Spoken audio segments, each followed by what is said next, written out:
Fundación Casa Miranda. Desde hace 4 años trabajamos por el empoderamiento de mujeres, niñas y niños campesinos de Nocaima. Transformamos realidades por medio de talleres, clases y espacios creativos artísticos para compartir vivencias y aprender nuevas maneras de amar tu vida. Fundación Casa Miranda. Transformamos realidades. Bienvenidas y bienvenidos a Construyendo Redes y Acuerdos, un programa para empoderarte, darte herramientas para la vida y verla desde otras perspectivas. Por medio de experiencias de vida, historias, entrevistas, conversatorios compartidos por mujeres y hombres reales, hemos creado estos audios para ti, para tu crecimiento, para que puedas ponerlos en práctica. Si estás hoy escuchándonos, te quiero agradecer por tu tiempo y tu atención, por regalarte este espacio para ti. En estos audios encontrarás herramientas para empoderarte, habilidades para la vida y prácticas para romper con los pensamientos que nos quitan tiempo y poder, para vivir una vida poderosa y feliz. Es un espacio para conectarte contigo y envolverte en amor. Queremos que todas, todos y todes que lo escuchen se inspiren y lo lleven a su vida cotidiana para compartirlo en familia, en tu comunidad y en el mundo.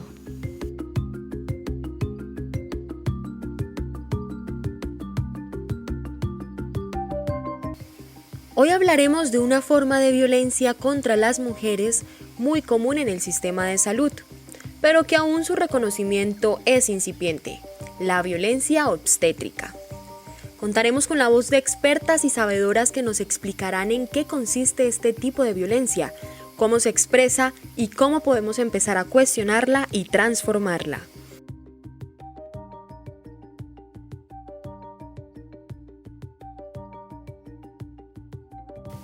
Le damos la bienvenida a Irene Castillo. Ella es feminista, socióloga y presidenta de la GES, Grupo de Estudios Sociales de la Asociación Civil. Hoy vamos a hablar sobre violencia obstétrica y ginecológica. Muchas gracias, Fundación Casa Miranda, por esta oportunidad de compartir con ustedes este espacio tan importante para las mujeres y para las personas con identidad femenina y todos quienes trabajen en pos de la igualdad. Perfecto, no a ti, Irene, por aceptar la invitación y por guiarnos en este tema que es tan importante, como decías, a todos los que nos identificamos con la identidad femenina y que podemos trabajar por el derecho a la igualdad, la equidad y el derecho y el acceso a la información que nos permite poder ejercer nuestros derechos.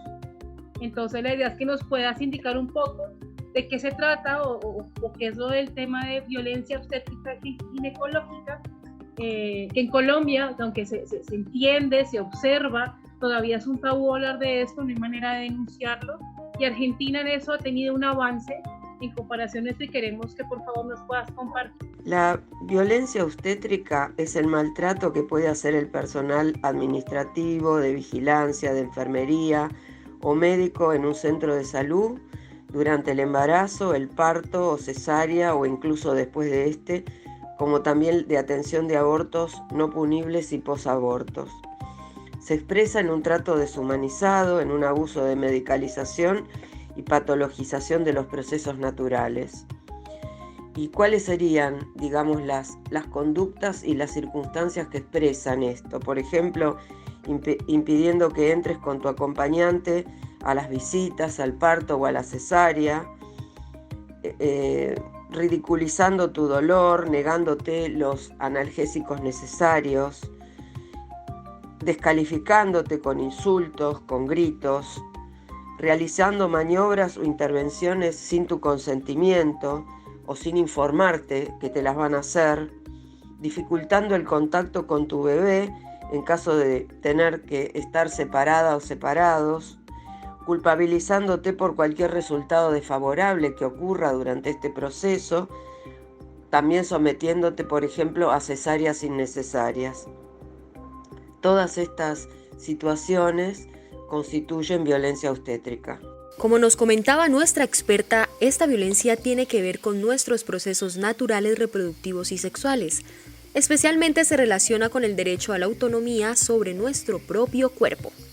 Tener un trato respetuoso y humanizado por parte del personal de salud que incluye tanto al cuerpo médico como al sector administrativo.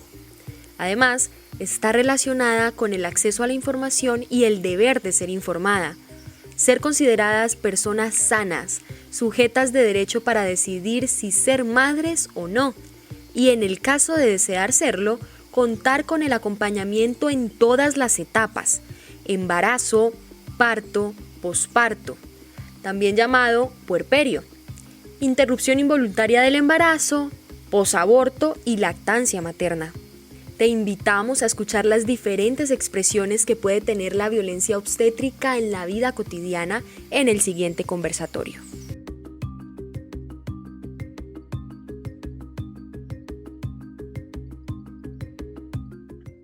Asimismo, hay algunos aspectos fundamentales que deben ser considerados para un trato respetuoso y como un elemento femenina.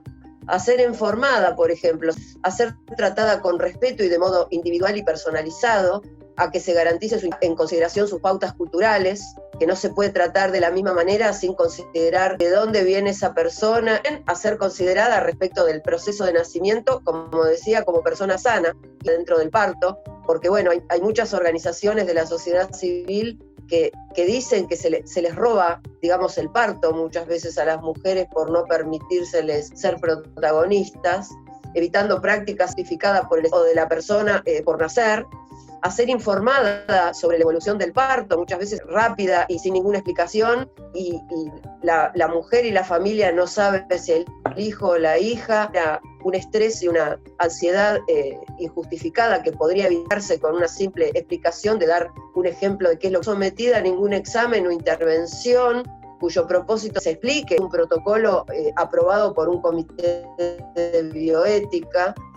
Muchas veces se utiliza el cuerpo de las mujeres sin ningún consentimiento para prácticas con estudiantes, cuestiones que no pueden ser sin un previo consentimiento. Esto es muy importante, estar acompañada por una persona de su confianza. Muchas veces se justifica el hecho de no dejar entrar al acompañante que la mujer necesita en ese momento tener por cuestiones de hacer. No es cierto, porque con los debidos con hijo de parto, sino durante el preparto y el posparto. Si la salud de la niña o del niño recién nacido lo permite, lo mejor es que esté lo más rápido posible con su madre y que no se, despegue de la madre por todo lo que significa la comunicación y el vínculo que se establece, incluso, la posibilidad de una lactancia mejor en esos casos. Y que también que sus padres reciban un adecuado asesoramiento e información sobre los cuidados para el crecimiento y desarrollo y del plan de vacunación, que ya tiene que salir, de la institución médica con su libreta de vacunación y con las vacunas que son obligatorias para que después se consideren aplicándola el resto del tiempo. Digamos que la lactancia materna tiene que ser algo que se tiene que promover, pero tiene que no ser negativa en casos excepcionales, para las madres en los momentos de que haya alguna situación de adversidad. Todas estas situaciones que tienen que ver con el respeto de los derechos de las humanas y los humanos son situaciones que se supondría que se producen de manera casi naturalizada, pero que si legislar esto es porque realmente estas cosas no se cumplían y no se respetaban, y en esto esté presente y para que si esto no se cumple se sancione. Pero más allá de la existencia de las leyes, el hecho de que las mujeres y personas de identidad femenina conozcamos y las niñas por nacer hace que estas leyes sean exigibles o que nuestros derechos sean exigibles y que en caso de que no se cumplan los conozcamos y sepamos que los tenemos que reclamar. Genial, es muy interesante porque lógicamente abarcas todo el proceso desde el acceso a la información a la gestante, en cuáles son como las adversidades en cuanto a sustancias alcohólicas y psicoactivas, el proceso de que tiene que haber un acompañamiento tanto médico en el proceso del embarazo, del parto, del posparto, también en temas sobre el aborto, y el derecho del recién nacido y también el derecho de promover pues, la lactancia materna. Lo que digamos que abarcamos de manera global, lo que queremos ahora es como ir mirando cómo se ve en cuanto a la violencia como tal, una mujer cómo puede identificar cuándo se le genera este tipo de violencia obstétrica o ginecológica para que ella pueda determinarlo y hacer la denuncia o manifestar su inconformidad frente a lo que está generando, sea el médico o su familia o ella misma por falta de conocimiento. La violencia obstétrica es igual a la ginecológica, porque la obstétrica está muy centrada pues en esos procesos reproductivos, en tema de aborto, partos. En realidad no se habla de violencia ginecológica, se habla de violencia obstétrica porque incluye el embarazo, el parto, el puerperio y el aborto y posaborto. Sí se habla de la violencia a la libertad reproductiva, que es otro tipo de violencia, que es cuando las mujeres no pueden elegir cuándo quieren tener hijos, cuántos quieren tener y cómo. Por ejemplo, el caso de las esterilizaciones forzadas, supongan. Por ejemplo, es un caso de violencia a la libertad reproductiva.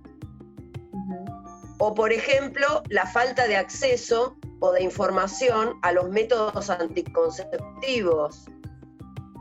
Es un tema de violencia a la libertad reproductiva, pero no, digamos que lo ginecológico está subsumido en lo obstétrico, que es más abarcativo aún que lo ginecológico. Y cuando no tiene que ver con el proceso reproductivo, por ejemplo, en el caso de los exámenes como la citología, el Papa Nicolau o tener el control sobre también la detención a tiempo de las ITS, del cáncer de útero. El hecho de no tener acceso a todo eso, el no acceso a las situaciones de cuidado que tienen que ver con la reproducción y con lo ginecológico, está subsumido, digamos, en los temas de violencia contra la libertad reproductiva. Que es la que vulnera el derecho de las mujeres a decidir libre y responsablemente cuántos embarazos o intervalos entre los nacimientos pueden tener, o la falta de acceso a cualquiera de las posibilidades que tienen que ver con lo ginecológico o lo reproductivo. Pero la violencia obstétrica es la que ejerce el equipo de salud concretamente durante ese proceso. Nadie habla de violencia ginecológica, por lo menos en las conceptualizaciones que yo manejo habitualmente. ¿Ustedes tienen un concepto en Colombia de violencia ginecológica? No, realmente, digamos, hay personas que hacen la diferenciación para denotar que no todo tiene que ver con el proceso como tal de parto, como un proceso ya que tiene que ver con un embarazo o evitar el embarazo. Otros procesos que hacen parte más del cuidado propio en el ciclo vital de las mujeres, como mencionábamos de estos exámenes. Sin embargo, legalmente realmente ninguno de los conceptos está. Nosotros diferenciamos entre derechos sexuales y derechos reproductivos.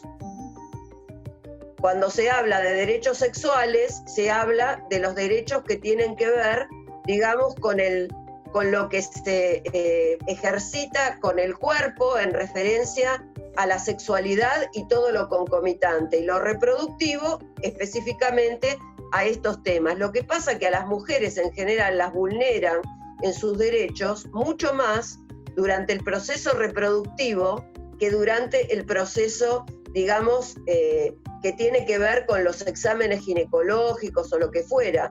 Cuando no hay acceso a la salud, digamos, y no hay acceso a ese tipo de derechos, eso es otro tipo de violencia. Pero, digamos, en lo referido a los estudios que una mujer se tiene que hacer como parte de los chequeos de su salud, ahí hay una falta, si no se digamos, sensibiliza y no se enseña y no se promueve lo que son los derechos sexuales, la educación sexual integral. Por ejemplo, acá en Argentina hay una ley de educación sexual integral. Es obligatorio en los colegios tener contenidos que tienen que ver con la educación sexual integral. Y en esos contenidos que se tienen que dar a lo largo de toda la educación, desde los más chiquitos hasta los más grandes, se enseña cuáles son, digamos, las cuestiones que las mujeres tienen que tener presentes para un chequeo para su salud, cuál es el acceso que tienen a su salud, cómo en los hospitales hay, digamos, provisión de métodos anticonceptivos gratuitos. Ese es el enfoque, no es que se considere que las mujeres nada más lo único que son es reproductoras. Se diferencia entre derechos sexuales y reproductivos, pero este tipo de, digamos, de especificidad de la violencia obstétrica se ha considerado como un tipo especial, digamos, de violencia por la asiduidad que se da, digamos, en que se avasallen los derechos de las mujeres y toda la, digamos, la formación hegemónica que tienen los médicos y jerárquica, que no es culpa de los médicos, porque así se los enseñan en la universidad y así se los enseñan en las residencias, y no tienen formación, digamos, en derechos humanos ni en género. Y entonces, bueno, el equipo de salud ejerce esta violencia, y la intención de considerar esta violencia es que las mujeres conozcan sus derechos para que hagan su plan de parto antes de tener sus hijos, para que hablen con los obstetras y les expliquen lo que ellas, digamos, esperan y ansían, para que les comenten que conocen sus derechos y que haya digamos, un intercambio que posibilite que las mujeres transiten esto de una manera más respetuosa y más respetada también, ¿no?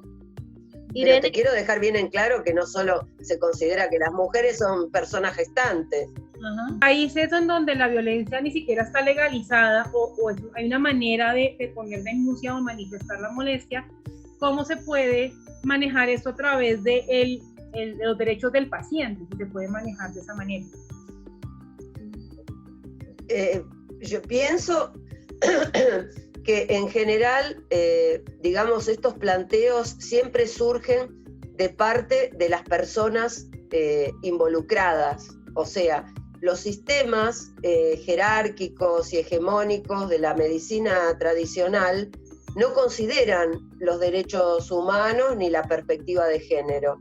Entonces las mujeres que ya hemos recorrido un camino hasta este momento, digamos, bastante consistente y poderoso, y reconocemos algunas cuestiones que sabemos que nos están interfiriendo en nuestro desarrollo, en nuestra buena manera de vivir, tenemos la posibilidad, si reconocemos que esto es un problema, de plantear alguna alternativa y una solución. Seguramente a algunos médicos o a algunos equipos de salud esto no les va a resultar algo muy agradable, pero en la medida de que uno persista, digamos, en explicar qué es lo que necesita y por qué lo dice, y lo presente de una manera, digamos, conceptualmente justificada, va a haber muchos profesionales que esto lo van a entender y que lo van a apoyar. Habrá algunos que sí y habrá algunos que no. O sea, en Argentina esto surgió como una iniciativa de las propias mujeres que, al haber tenido situaciones no gratas y muchas veces dramáticas en sus procesos, digamos, de embarazo, parto, puerperio, aborto y posaborto, se unieron y empezaron a reclamar por estos derechos, empezaron a hacerlos cada vez más presentes y lograron que se legislara, porque la ley de violencia de género incluye, digamos, esta violencia. La legislación que tiene como antecedente esto es la de Venezuela. Venezuela fue el primer país que incluyó el tema de la violencia obstétrica en su legislación. Pero si, por más que exista una ley, si las mujeres y las personas de identidad femenina no la conocemos y no la reclamamos, realmente no sirve, porque una cosa es lo formal y otra cosa es lo real. La ley es lo formal, pero lo real es lo que se da en la práctica. Y entonces reconocer la necesidad de estas buenas prácticas y que las mujeres sepan que tienen derecho a reclamarlas es lo que hace la diferencia. No sé si contesté tu pregunta, Paola. Excelente, porque es algo que sabemos mucho y es que existe la ley, cosa que digamos en Colombia no existe, pero la manera de poder poner el tema en la mesa es que muchas mujeres nos unamos y realmente reclamemos esos derechos que parten de los derechos sexuales y reproductivos, de los derechos humanos, de los derechos de las mujeres y el derecho del paciente. Entonces, ya tenemos, digamos que un marco jurídico amplio en donde podemos intervenir y pedir que eso se vuelva como uno de los temas ahorita en Colombia, porque la verdad, digamos que el tema de embarazo juvenil en Colombia es bastante alto, dado por un contexto, lógicamente, de conflicto interno armado, por un tema también de movilización campesina, de desplazados en el país por violencia, por una violencia también de Estado ejercida de no acceso a la salud, de un sistema paupérrimo en cuanto a veces acceso en la parte rural y muchas veces también en la parte urbana. Y sobre todo porque aunque existen los planes de educación sexual en los colegios, que se llaman el PESC, estos no hay, digamos, a veces los profesores, aunque se están capacitando, les falta mucha información frente al tema y sobre todo llegar a esas directivas y los orientadores de los colegios que les cuesta por muchas creencias y mitos y por sus creencias religiosas, limitan el acceso a estos derechos. Entonces, porque pues he realizado estos talleres y nos dimos cuenta que es un tema muy tabú, que ya se empieza a abrir y que es importante encontrar estos espacios para que muchas de las mujeres que nos escuchan sepan que podemos exigir nuestros derechos sexuales y reproductivos, que parte en que conozcamos, los reconozcamos y luego lo vayamos a exigir en la entidad de salud. Es súper importante, muchas gracias. Tenemos una pregunta que es, cuando tú hablas de las fases de embarazo, parto, pleuperio, no sabemos qué es pleuperio. Es el posparto, o sea, el puerperio es lo que viene después de tener un bebé. Es puerperio, imagínate. Me lo imaginé, pero dije, no quiero quedarme con la duda y pregunto. O sea, Irene, no. Sí, es lo que el proceso posterior al parto. Ah, perfecto. Okay. La violencia obstétrica vendría siendo una violación a los derechos reproductivos de las mujeres. La violencia obstétrica es la que ejerce el equipo de salud en toda su extensión sobre el proceso reproductivo de las mujeres, y la violación a los derechos, la violencia de los derechos reproductivos, la violencia hacia la libertad reproductiva, tiene que ver con esto que dice Paola, por ejemplo, de la falta de información, de la falta de acceso a los métodos anticonceptivos, del hecho de no permitir que las mujeres decidan cuántos hijos quieren tener, cuándo y cómo. Esa es la violencia a la libertad reproductiva. Algo también que es importante, sobre todo las mujeres que ya tenemos arriba de 35 años, y es que he conocido casos de mujeres que exigen a su seguridad social que hagan el corte de ligaduras y no las dejan porque todavía están en edad fértil. Mientras que a los hombres, sí, desde los 18 años pueden hacerse la vasectomía, pero nosotras no nos dejan ejercer el derecho de no quiero tener hijos. No nos lo permiten. Bueno, lo que está en la base, digamos, de todas las violencias es la falta de respeto a la decisión de las mujeres acerca de su autonomía física. O sea, tanto lo que se infiere, digamos, de falta de la violación a los derechos en el aspecto obstétrico, como sexual, como reproductivo, como lo que vos mencionabas de apropiarse del cuerpo de las mujeres durante conflictos armados y hacer del cuerpo de las mujeres un botín de guerra para poder someter al enemigo y poderlo doblegar. Bueno, todas estas cuestiones que tienen que ver con la apropiación del cuerpo de las mujeres y la falta de reconocimiento de que son sujetas de derecho y que su cuerpo es suyo y no es de los demás, y que las mujeres pueden decidir sobre su cuerpo, son todos los avasallamientos que tienen que ver con la falta de respeto a la autonomía física de las mujeres. Son todas diferentes expresiones de una misma situación. No se respeta el derecho al cuerpo, no se respeta el derecho al deseo de las mujeres, y se las pone como en una situación de infantilización, como si no pudieran elegir. Y esto es la base del sistema patriarcal. Por eso a los varones les permiten que se hagan una vasectomía, que no se la hacen, porque decime estadísticamente qué cantidad de vasectomías hay en Colombia, en Argentina y en el mundo, porque no se la hacen directamente, y a las mujeres, siendo que ellas pueden decidir sobre su libertad reproductiva, no le permiten decidir porque se supone que los médicos o el sistema de salud sabe más que ellas lo que quieren, que porque tienen 35 años y no quieren más tener hijos, no se respeta su deseo. Y hasta hay en algunos casos, por ejemplo, en algunos lugares acá de la Argentina, en provincias que tienen estructuras muy conservadoras, que le tienen que pedir autorización al marido para que les haga una conformidad para que les liguen las trompas, cuando acá hay una ley de ligadura de trompas, donde el solo deseo de la mujer de expresar, ligarse las trompas, tiene que ser respetado. Entonces, en los casos, por ejemplo, de que Paola comentaba que a los varones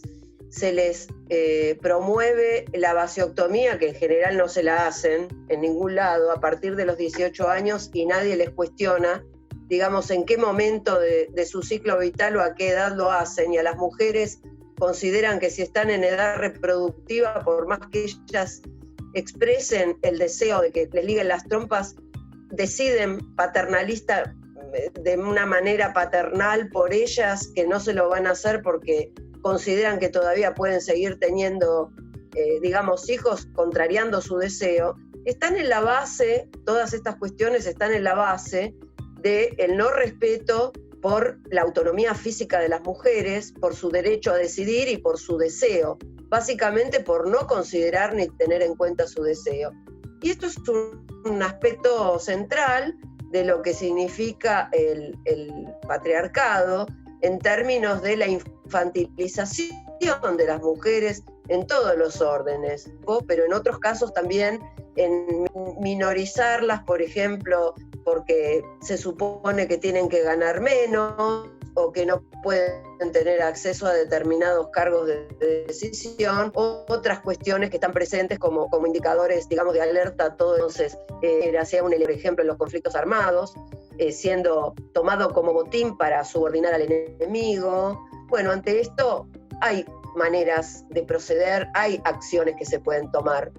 Duran a veces mucho tiempo poderlas instalar en la agenda pública, pero de alguna manera la lucha de las mujeres ha demostrado que esto también se puede conseguir. La niña sea menor de edad, menor de 15 años, pues en Colombia todo acto es un delito con alguien que tenga 14 años para abajo. Una niña que tenga un bebé por menos de 14 años es considerada una violación y tiene que ser denunciado y tiene que ser visto por las autoridades. Porque ella... Acá también, acá es menos de 15. Aquí se habla de 14 para abajo. Acá es menos de 15. Aquí se habla de 14. Aquí la ley es menos de 14, sin embargo ya a los 15 se cree con la capacidad autónoma de decidir sobre su cuerpo. Sin embargo, mucho de eso se habla es por la falta de educación frente a tu autonomía, al desarrollo biológico también de tu cuerpo y a los valores que en casa le dan o no a la sexualidad, ¿no? Entonces digamos que ese es un tema que no solamente hablamos sobre el tema de no violencia, sino el trabajo desde casa, el trabajo desde tu ser como mujer, el autorreconocerte y conocer tu cuerpo, ¿no? Desde que tú tienes tu primera luna, el conocerte, tu deseo sexual, la manera que tú quieres desarrollarte como mujer y luego desarrollar esos derechos sexuales y reproductivos a tu manera, siendo responsable, que es lo que trabajamos en esta parte de prevención y promoción de los derechos. Se habla mucho de la responsabilidad que te genera el tener el acceso a la información y tener un plantel o un sistema médico y de salud que te ayude a tener ese acceso para que tú puedas decidir libremente, sin ser coartada, sin ser limitada en tu expresión como mujer o en tu identidad femenina, y también que es importante ejercer una educación a la familia y al entorno social educativo. Porque si no hacemos ese fomento o esa La Comisión Interamericana de Derechos Humanos, en relación a los temas culturales, cuando por ejemplo argumentan que determinados grupos originarios tienen como tradición que el incesto no existe y que los padres pueden tener relaciones sexuales con las hijas, dictaminó que no puede haber ninguna pauta cultural que esté por sobre el respeto de los derechos humanos. O sea, que un derecho humano es el derecho a la integridad, el derecho a la decisión, el derecho a la no violencia, al no violentar el cuerpo de una niña y de no abusarse de eso. Cualquier justificación que se dé en términos de decir que en esa cultura tener hijos a los 9 años es lo que se acostumbra o es la tradición, si ven en contra de los derechos humanos de esa niña, de la Convención de los Derechos del Niño, es un delito. Exacto, es importante. Yo tengo una pregunta. Dale, Nadie. Si digamos una niña que tiene 14 años va al médico y pide anticonceptivos, o los médicos tienen que informarle a sus papás. No, acá en la Argentina, por lo menos, la Ley de Salud Sexual y Procreación Responsable, las adolescentes no necesitan autorización de los padres para ir a una consulta médica y hay obligación de proveerle de los métodos anticonceptivos de manera gratuita, que puede ser, digamos, preservativos, pueden ser toda la línea de métodos anticonceptivos que estén disponibles según las necesidades y la biología de esa chica. Ok. Acá Tendríamos yo, que averiguar. acá en Argentina, no sé cómo es en Colombia, no conozco la Ley de Salud Sexual y Procreación Responsable en Colombia. Acá llevó 30 años a poder esa ley haber podido sancionarla. 30 años que las feministas presentábamos la ley en diputados, perdía estado parlamentario porque no la trataban, después la aprobaban en diputados y no la aprobaban en senadores. Nos llevó 30 años, chica. No, yo creo que es algo muy importante porque también, digamos, yo soy en un lugar donde me encuentro con muchas adolescentes y se me ocurre eso, decir, bueno, si yo tuviera 14 años y quisiera empezar mi vida sexual, pero yo no quiero que mis papás se enteren. ¿Cómo me cuido sin que ellos se enteren? Claro. Sí. Entonces, no sé, es algo creo que es muy importante. Digamos, en Colombia, a partir de los 14 años es posible también, es un derecho acceder a métodos de anticoncepción. Sin embargo, ahí el sistema de salud exige que un adulto, no necesariamente tienen que ser tus padres, debe asistir contigo a la asesoría sobre qué métodos puedes elegir. Sin embargo, depende, digamos, eso está establecido por el seguro, digamos, obligatorio. Sin embargo, hay organizaciones, también instituciones en las que sí se respeta completamente este derecho, y es que no tienes que tener la autorización ni el acompañamiento de un adulto, porque se supone que ya tienes precisamente la autonomía, tanto pues legal como biológica, según está reconocida ahí, para que puedas elegir cuál es el mejor método para ti, y también con el acompañamiento pues del médico o la médica que te asesore. Sin embargo, como Irene mencionaba antes, una cosa es lo que está establecido en la ley y otra cómo se ejerce.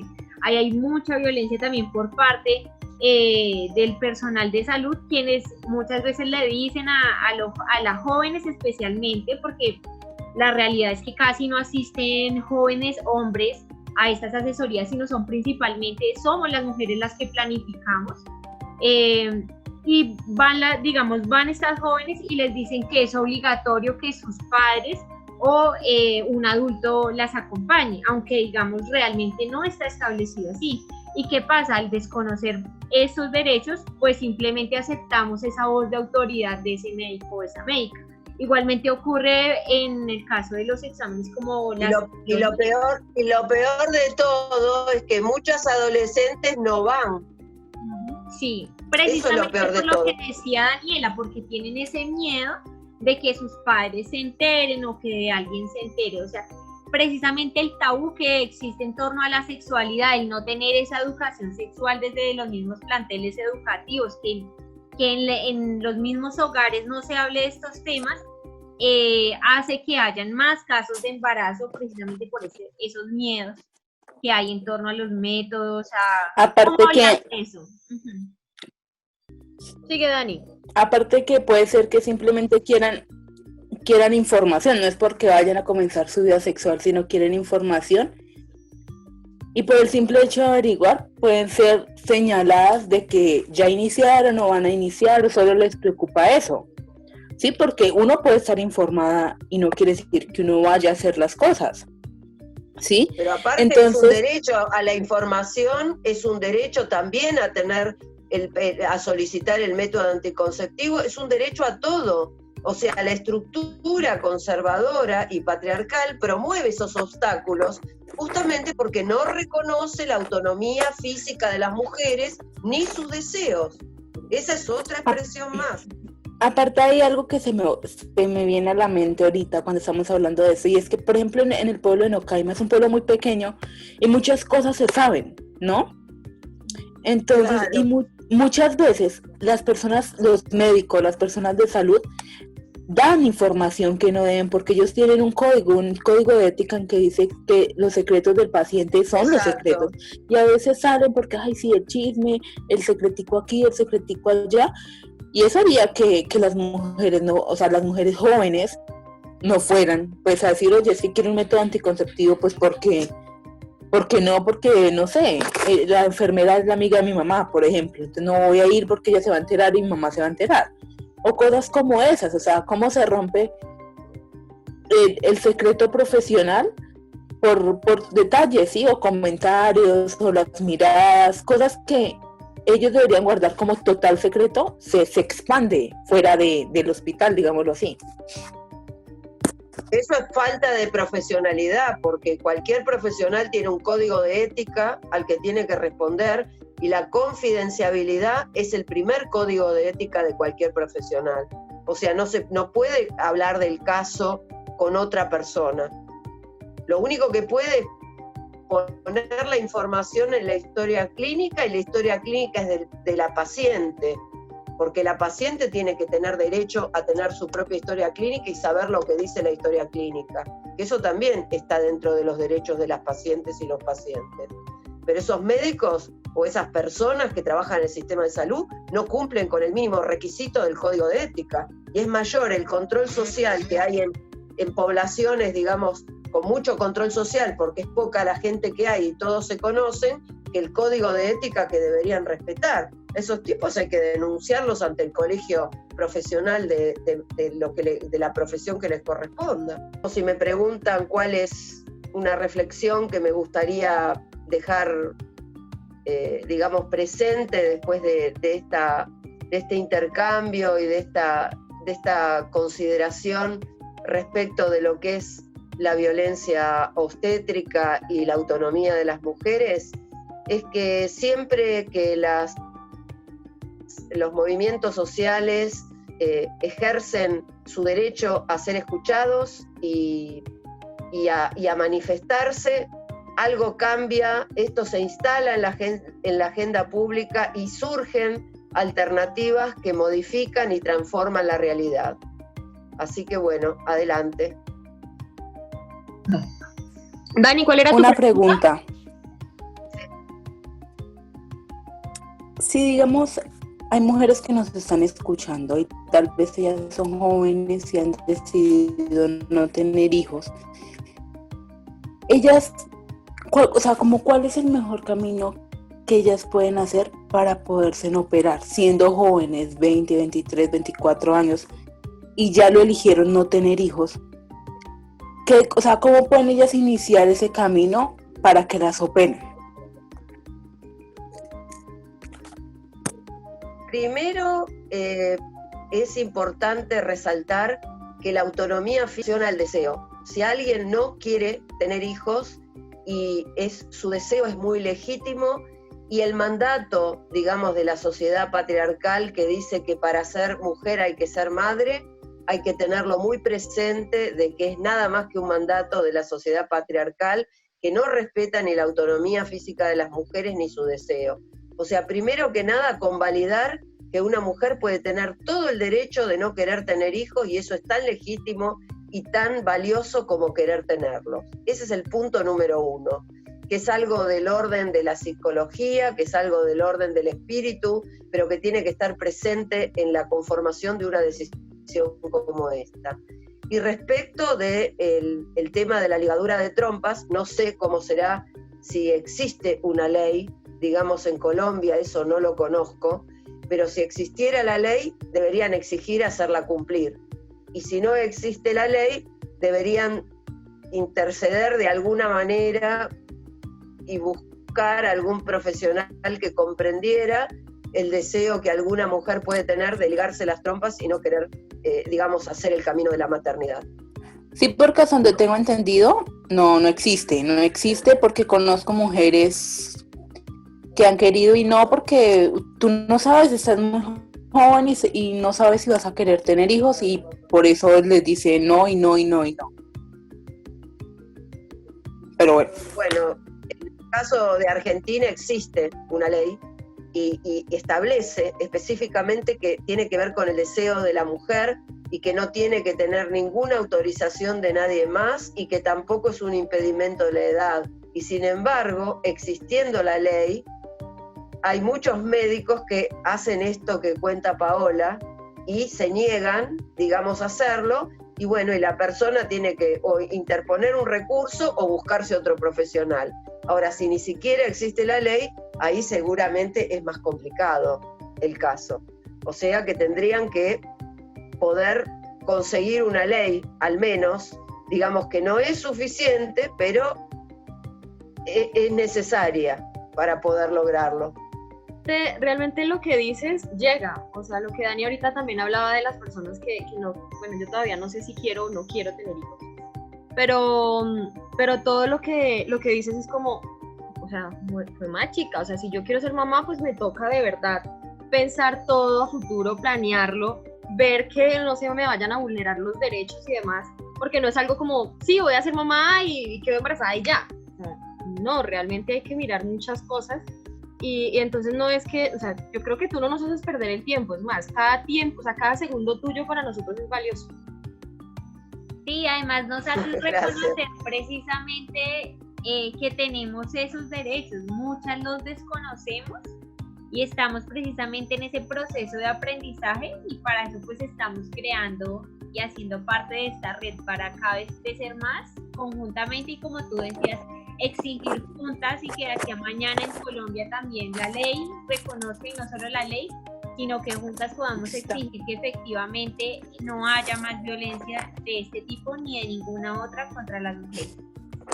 Yo quiero agradecerte a ti, Irene, a Daniela, Además, a André, a Laura, por por permitirnos este espacio, por regalarnos este compartir conocimiento, y para que las mujeres que nos escuchen pues sepan que tenemos derechos sexuales y reproductivos, que tenemos manera de cómo reclamar, que existen maneras de poder reconocernos en la libertad de poder manejar y exigir que el cuerpo es mío. Y no hay médico, por más cartones que tenga, que vaya a decidir, o sea, que vaya a elegir y decidir sobre lo que es mejor para mí y para mi vida.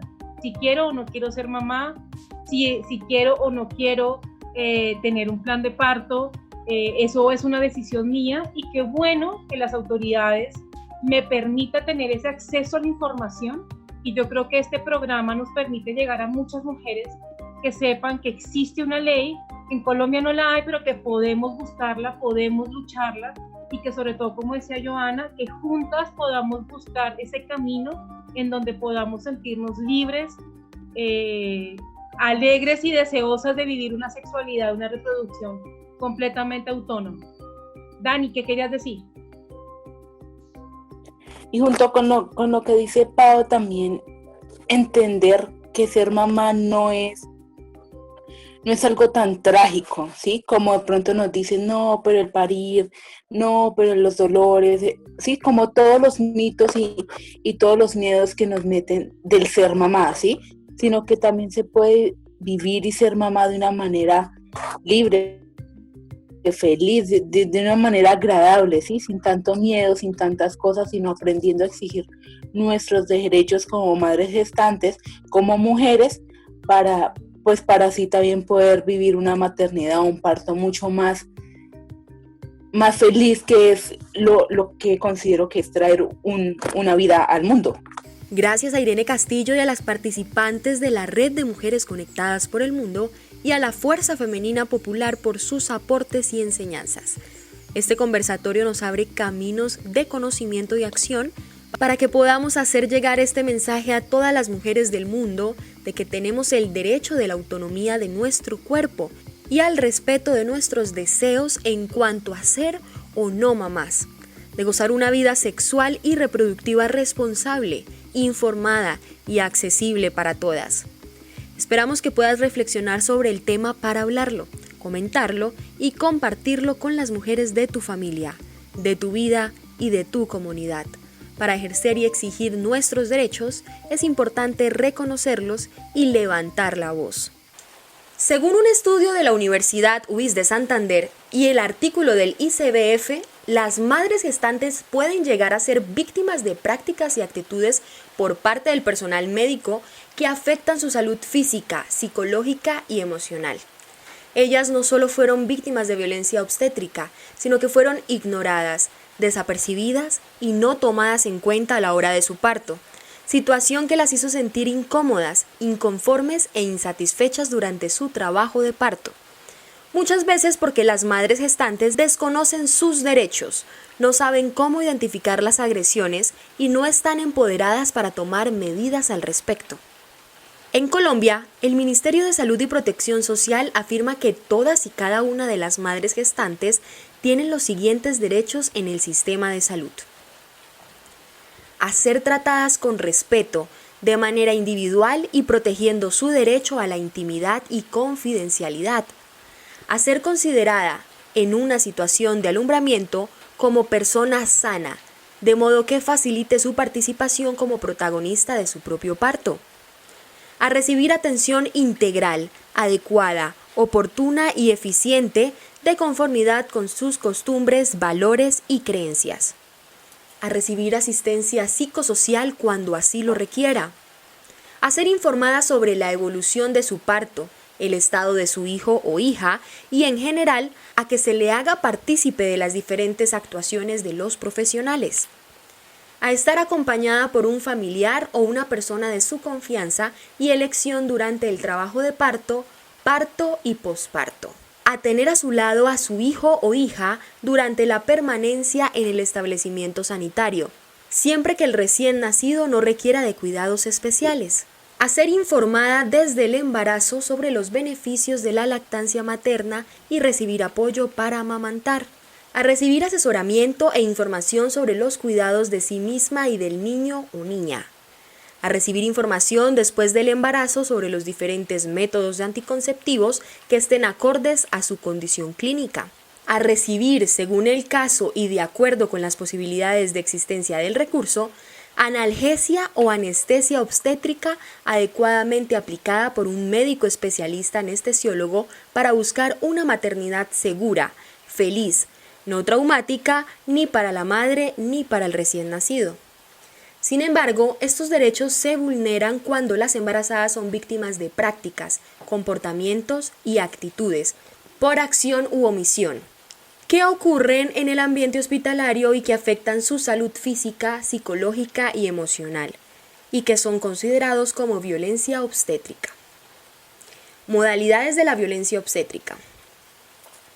Podrás identificar estas acciones para manifestar que no estás de acuerdo y pedir información y orientación pertinente, adecuada y profesional para estar segura de su salud reproductiva y de sus derechos como madre gestante y como paciente. Desarrollo de controles rápidos, poco humanizados.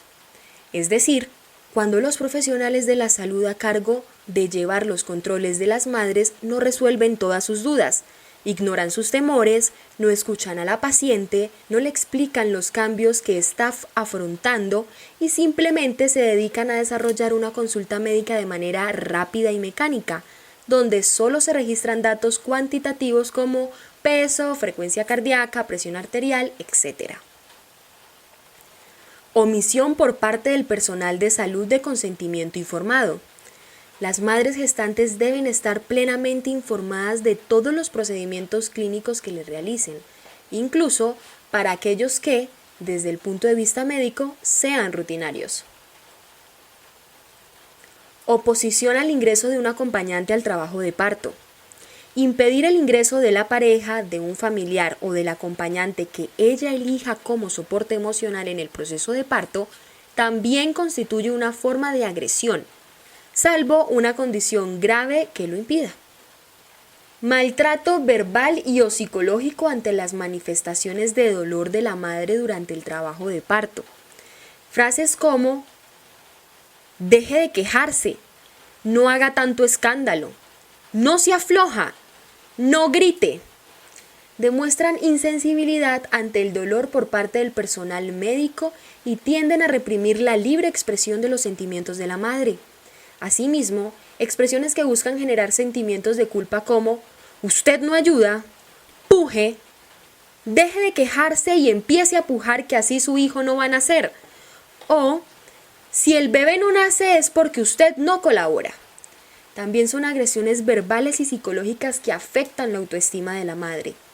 En ese sentido, la negación de analgésicos durante o después de la realización de un procedimiento constituyen violencia obstétrica. Reproches, críticas y comentarios inapropiados. En mayor medida, a las madres adolescentes se les reprimen sentimientos de dolor, angustia y miedo mediante comentarios tendientes a reprochar su embarazo a temprana edad. Aquí entran frases como: ¿quién la mandó a abrir las piernas? Ahora aguántese. ¡Qué irresponsable! Usted no sabe lo que le espera. O esto le pasa por ponerse de brincona. Violación de la privacidad.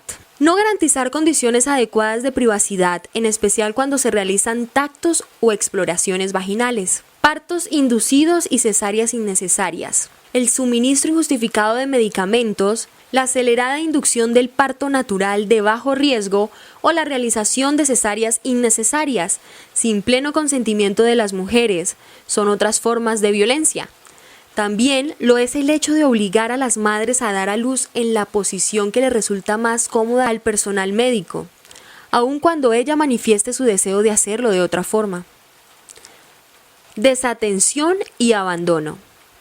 Negar o demorar una atención oportuna en agencias obstétricas, ignorar las preguntas de las madres gestantes durante el proceso de parto o posparto, dejarlas solas largos periodos de tiempo y regresar tan solo para tomar las lecturas de los monitores sin interactuar con ellas, son conductas que incrementan el miedo y la ansiedad de las gestantes y por lo tanto son una forma de violencia. Se recomienda que las madres no solo deben exigir un trato humanizado, amable y respetuoso, sino también una comunicación eficaz y oportuna por parte de los profesionales de salud. El personal de salud está en la obligación de resolver todas las inquietudes de las pacientes, orientarlas, darles el conocimiento que necesitan para afrontar esta etapa de cambios y explicarles todo lo que ocurre en el proceso de gestación, parto y posparto. Así que, si una mujer bien informada y es bien atendida, no se va a sentir violentada. ¿Cómo denunciar? En Colombia, el Ministerio de Salud señala que toda mujer que no reciba el trato digno, respetuoso y competente que merece en su proceso de embarazo, parto y posparto, y perciba que le han sido vulnerados sus derechos como gestante, puede interponer sus peticiones, quejas y reclamos ante la institución prestadora de salud, la cual está obligada a recoger y resolver sus inconformidades. Además, la ciudadanía puede canalizar sus quejas y reclamos a las secretarías locales y departamentales de salud o a la Superintendencia Nacional de Salud. Procesos que se hacen para poner una queja en cualquier paciente. Esto evidencia que aún en el país tenemos un largo camino para dar una atención humanizada, profesional y de acceso a la información a las mujeres en esta etapa de su vida que genera tanto miedo como alegría. Es importante que una ley permita denunciar este tipo de violencia, no solo poner quejas, peticiones, reclamos e inconformidades, como existe actualmente. Si conocemos nuestros derechos como pacientes, gestantes y mujeres, podemos exigir que sean respetados. Las madres en este país no tienen una ley que las cobije para ser atendidas, protegidas, acompañadas y orientadas para traer a sus bebés sanas, tranquilas y naturalmente.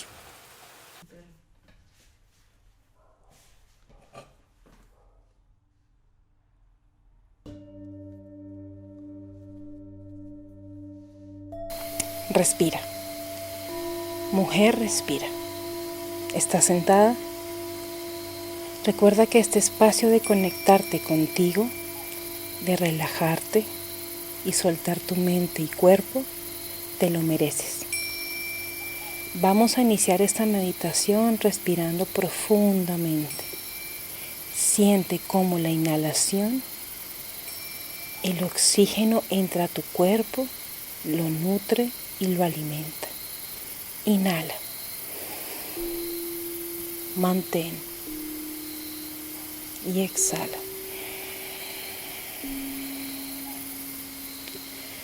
Pon tus manos sobre tus muslos, con las palmas hacia arriba, uniendo tus dedos índice y pulgar. Esta posición o mudra te permitirá concentrarte mejor. Ahora cierra tus ojos. Inhala. Mantén y exhala.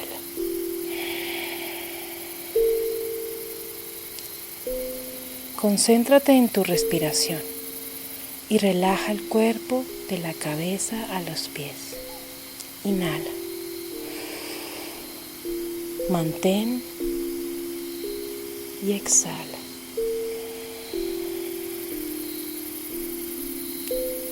Ahora repite conmigo. Yo deseo y elijo sobre mi cuerpo. Yo deseo y elijo sobre mi cuerpo. Yo deseo y elijo sobre mi cuerpo. Yo deseo y elijo sobre mi cuerpo. Yo deseo y elijo sobre mi cuerpo. Yo deseo y elijo sobre mi cuerpo. Yo deseo y elijo sobre mi cuerpo. Yo deseo y elijo sobre mi cuerpo. Yo deseo y elijo sobre mi cuerpo. Yo deseo y elijo sobre mi cuerpo. Inhala. Mantén y exhala. Respira profundo. Ahora abrázate fuerte y sé consciente de tu cuerpo, de tus formas, que estás presente aquí y ahora. Estás viva para elegir, desear y ser responsable de tu cuerpo, tu mente, tus palabras y tus acciones. Recuerda, respira.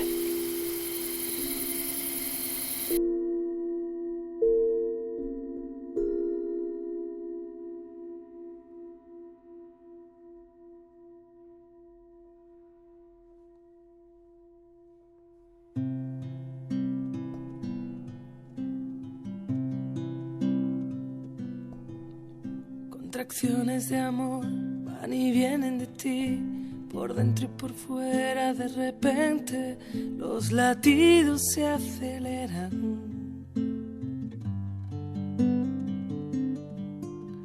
Empiezo a sentir que es algo especial.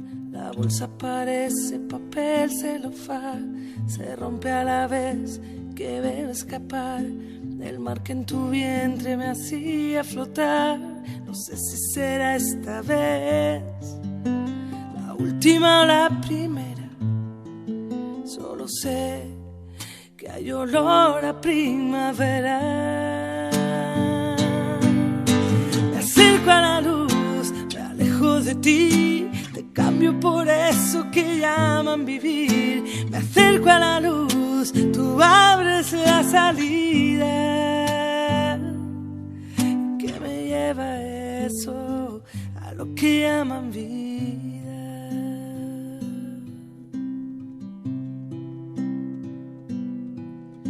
Una luz al final, ¿dónde voy a parar? Hay ruido allí fuera, por momentos se te ensanchan las caderas. Respiras y yo respiro por ti. Empujas, no sé si deseo salir. Me noto rodar despacio hasta el fin. Más cerca, más ruido, más lejos de aquí. No sé si me voy de ti o eres tú que me dejas. Tú nerviosa y frágil, yo desnuda y dando vueltas. Me acerco a la luz, me alejo de ti, te cambio por eso que llaman vivir. Me acerco a la luz, tú abres la salida. ¿Qué me lleva eso a lo que llaman vida? Y después de salir, me dejan sobre ti, me hacen llorar, te veo sonreír y sé que esto es algo que nunca, nunca jamás, nunca jamás volveré a repetir. Me acerco a la luz, me alejo de ti, te cambio por eso que llaman vivir. Me acerco a la luz, tú abres la salida. ¿Y qué me lleva eso a lo que llaman vida?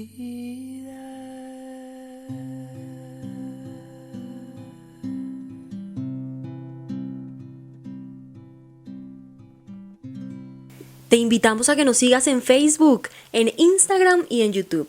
Nos encuentras como @construyendo.redes y acuerdos o Fundación Casa Miranda. Prográmate para nuestro siguiente programa, lunes de 7 a 8 de la noche por Facebook Live.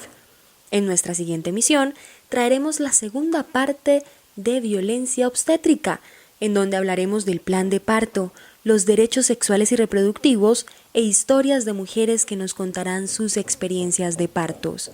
Recuerda que conocer y reconocer tus derechos, acceder a información adecuada y a tiempo, te permite vivir la maternidad de una manera autónoma, responsable y tranquila.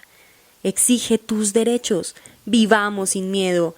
Campaña de la Fundación Casa Miranda, Red de Mujeres Conectadas por el Mundo, Fuerza Femenina Popular, Cuidacultoras, Reinado Nacional de la Panela y Colombia Reina.